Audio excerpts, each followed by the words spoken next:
Century में पहली बार जब लोगों ने पंजाब प्रांत में ईंटों के लिए मिट्टी की खुदाई की, तब उन्हें वहां से बनी बनाई ईंटें मिली, जिसे लोगों ने भगवान का चमत्कार माना और उनका यूज घर बनाने में किया। उसके बाद 1826 में चार्ल्स मेसन ने पहली बार इस पुरानी सभ्यता की खोज की। 1853 से 1856 में अलेक्जेंडर कनिंघम ने यहाँ का सर्वे किया था, पर वे सही प्रकार से इस प्लेस का इंपॉर्टेंस नहीं समझ सके थे।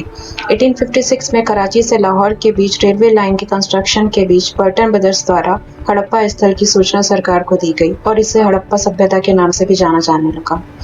1921 में आर्कियोलॉजिकल सर्वे ऑफ इंडिया के थर्ड डायरेक्टर जॉन मार्शल के डायरेक्शन में हड़प्पा और मोहनजोदारो का एक्सकवेशन का काम रिस्पेक्टिवली दयाराम साहनी और आर.एस. बनर्जी के द्वारा किया गया। यह सभ्यता मिस्र, सुमेरिया, मेसोपोटामिया की सभ्यता की कॉन्टेम्परेरी थी। यह प्राचीन सभ्यता की दुनिया की सभ्यताओं के 3 शुरुआती कालक्रम में से एक थी और इनमें सबसे वास्ट और पॉपुलर भी थी। इस सभ्यता को सिंधु घाटी सभ्यता नाम जॉन मार्शल ने दिया था। इसे और भी नामों से जाना जाता है, जिसमें हड़प्पा सभ्यता, सिंधु सरस्वती सभ्यता, कांस्य युगीन सभ्यता और प्रथम नगरी सभ्यता महत्वपूर्ण है।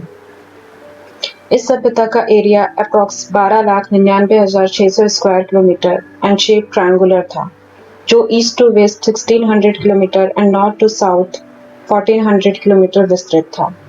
इंडस वैली सिविलाइजेशन को अक्सर 3 फेजेस में डिवाइड किया जाता है। The early Harappan phase from 3500 to 2600 BCE, the mature Harappan phase from 2600 to 1900 BCE, and the last, the late Harappan phase from 1900 to 1400 BCE. Town planning. इस सभ्यता का सबसे इम्पोर्टेंट फीचर था टाउन प्लानिंग या नगर नियोजन। नगर 2 पार्ट्स में डिवाइड था। सिटाडेल, जिसे पश्चिमी टीला या दुर्ग टीला भी बोला जाता था, यहाँ प्रशासनिक एवं सार्वजनिक भवन तथा अन्नागार होते थे, एंड द लोअर टाउन या पूर्वी टीला, जहाँ सामान्य नागरिक, व्यापारी, कारीगर और लेबर रहते थे।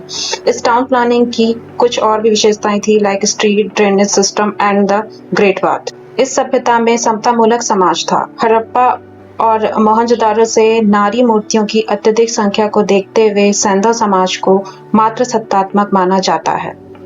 सिंधु घाटी सभ्यता नदियों के आसपास डेवलप हुई, जिससे यहाँ की कृषि विकसित अवस्था में थी और पशुपालन का भी महत्व था। इस सभ्यता की इकोनॉमी बेसिकली ट्रेडिंग पर बेस्ड थी। बाह्य व्यापार मुख्यतः Mesopotamia, Afghanistan, Bahrain, Sumer, Oman, Syria आदि से था। यहाँ सर्वाधिक महत्वपूर्ण वस्त्र उद्योग भी था। सिंधु घाटी में अप्रॉक्स 2500 सील या मुहर मिली है। सील का यूज सिक्कों के रूप में और उच्च वर्ग के द्वारा अपनी बिलोंगिंग्स को आइडेंटिफाई करने के लिए किया जाता था, और साथ ही डिफरेंट मेटल के स्टैचू का भी निर्माण किया जाता था।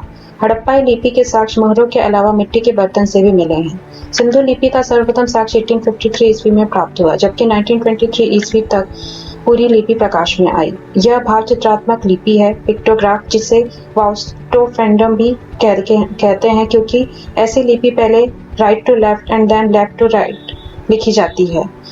धर्म या रिलीजन की बात करें तो यह मुख्यतः लौकिक सभ्यता थी, जिसमें धार्मिक तत्व उपस्थित तो थे पर वर्चस्वशाली नहीं थे।